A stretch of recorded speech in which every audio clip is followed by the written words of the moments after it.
halkani waa Samakulan Media Group waxaad ka heli kartaa wararkii ugu dambeeyay ee dalka iyo dibadda kala soco warar xaqiiqo ah Samakulan Media Group dadaal galeen gudoomiyaha xisbiga wadani Cabdiraxmaan Maxamed Cabdullaahi iyo gudoomiyaha xisbiga oo jiray Faysal Ali Waraabe dadaal ay u galeen soo deynteeda ay ka soo dhameeyeen madaxweynaha inuu igu sii daayo afis madaxweyne ayaa arrinkan ku soo dhawaaday laakiin warar kale waxay sheegayaan in aad jeelka ku xanuunsatay sida daraadeedna madaxweynaha markuu eegay in caafimaadkaaga uusan wanaagsanayn uu sida kugu sii daayay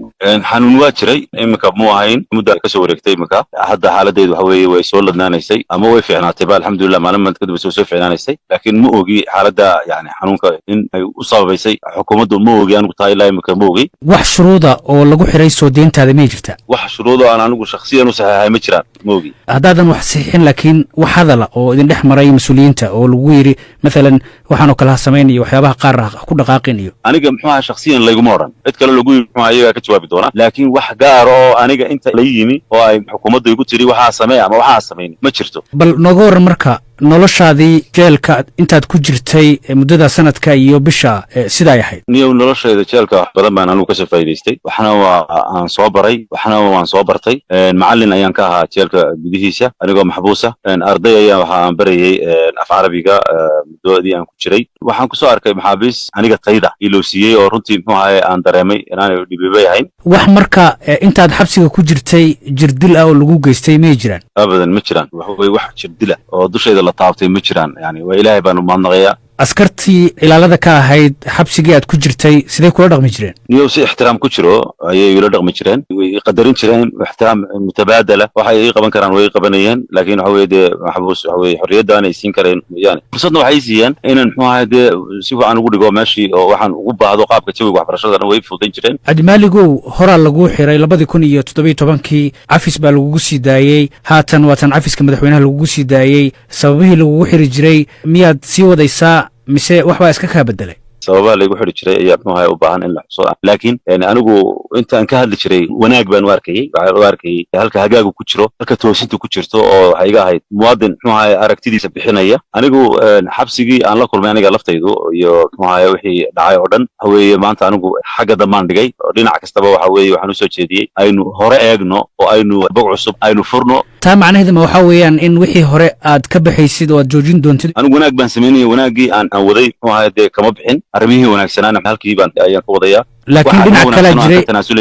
laakiin dhinac kala jiray oo lagu eedeynayay inaad kicin samaynaysay inaad xaqiraysay nidaamka Soomaaliland inaad waxyaabo badan oo ka soo horjeeda ama liddi ku ah Soomaaliland lagu haystay ma jirin arrimahaas ma jirin wax xaqiraada ma jirin wax kicina ma jirin qof shakhsi oo caadi ah oo barta Facebookisa ku qora YouTubekiisa wax ku baahiyaan ha marka waxa weeye wanaag baan waday wanaag waxa weeye toosin in si aan dhabo khaldan aynan u marin ayaan tilmaamay Cabdimaaligow dad baa waxay ku doodayaan inaad magac raadis ahayd oo waliba aad mararka qaar isticmaalaysa waxaan jirin dadka fikradda noocaas qaba maxaad ugu jawaabaysaa runtii waxba kama jiraan inaan magac raadinayay waxa weeye alxamdulillah dad badan oo Soomaaliyeed waan isna qaanaa nin dad raadinaya inay bartaan ma aan ahayn fikrada khaldan oo qofka laga faafiyo way jiraan wax khaldan oo aan beena oo aan baahiyay oo Facebookayga laga soo helayaana ma jiraan aad ban anigu isaga dhowri jiray wax aan jirin inaan baahiyo waxaan ku dadaali jiray cidda aan dhaliilayo inaan run ka sheego xitaa haddaan ka hadlayo ma siyaasi baa tahay ma samafalaa tahay ma qof dadka u doodaa tahay ma wariyaa tahay dad badan baa su'aalaha isweydiinaya marka maxaa tahay waxaan ahay bani aadan baan ahay dareen leh oo dareenkiisa aragtidiisa ku gudbinaya kala qaybinta noocaasa aad baan uga soo horjeedaa in qofka lagu yiraahdo ma waxaanaad tahay mise waxaanaad tahay maba koobnaan karo qofku marka waxa weeye qofku nolosha ku hareeraysan inuu aragti ka dhiibto nin go'aansaday inaan aragti ka dhiibto baan ahay waxaad tiri waxaan doonayaa in wixii hore laga tago oo laga soo gudbo oo haatan cutub cusub la furaa marka ma lagu qasbay hadalka